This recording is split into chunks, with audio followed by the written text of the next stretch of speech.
Hello friends, আমি মৌমিতা। আমি আবার চলে এলাম আমার গার্ডেনিং একটা নতুন ভিডিও নিয়ে।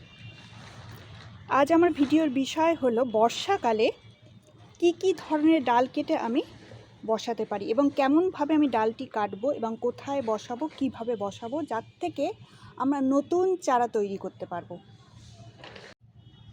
দেখুন, এখানে আছে একটা হাইব্রিড জবা, কত কুঁড়ি এসছে গাছটায়, ফুলও ফুটবে। এই গাছের ডাল আমি কাটবো। কিভাবে কাটবো? আমি এই ধরনের মোটা একটা ডাল নেব, ডালের গোড়া থেকে আমি কেটে নেব।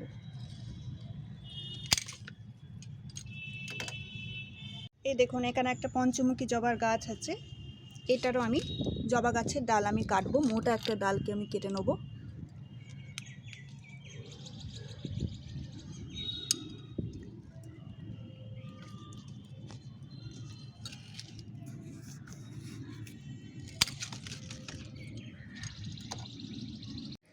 এইভাবে জবা গাছের দুটো ডালের নিচের পাতাগুলোকে সব আমি ছেঁটে দিয়েছি, ওপরে সামান্য কয়েকটা পাতা রেখেছি। এইভাবে আমি নিচের কয়েকটা ডালের পাতাগুলোকে সব ছেঁটে দেবো। যতটা সম্ভব পাতার ঝাড়কে আমি ছেঁটে দেবো, তো ওপরে কয়েকটা শুধু পাতা আমি রাখবো।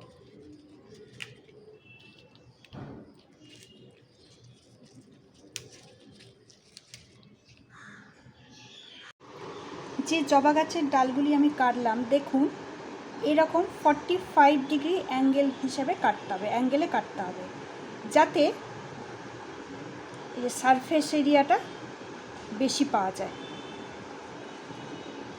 দুটো ডালকেই আমি 45 ডিগ্রি অ্যাঙ্গেলে কাটবো। কেটে এবার আমি বালিতে বসাবো। এই দেখুন, ভিজে বালিতে আমি ডালগুলি জাস্ট গেঁথে দেবো। ব্যাস, কিছুদিন পর দেখব এর থেকে নতুন শেকড় গুজিয়েছে।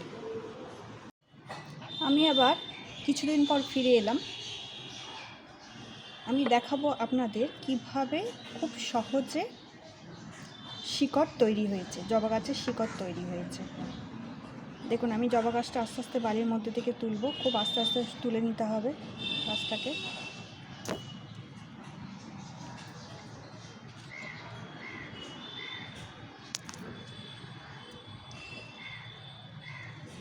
দেখতে পেয়েছেন কত শিকড় গজিয়েছে।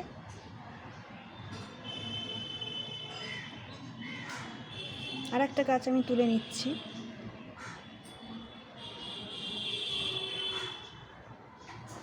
এই দেখুন,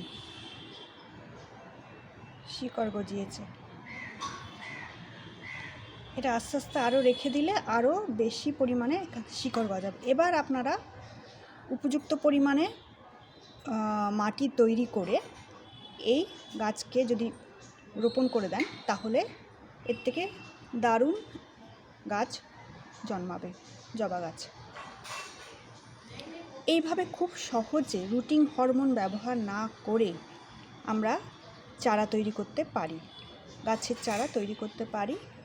মাটি হিসাবে মাটি তৈরির সময় আমি ব্যবহার করব 40% গার্ডেন সয়েল, 40% যে কোনো ভার্মি কম্পোস্ট বা পাতা পচা সার বা 1 বছরের পুরনো গোবর সার, আর 20%-এর মধ্যে রাখবো বালি বা কোকোপিট, আর একটু নিমখোল আমরা অবশ্যই রাখবো।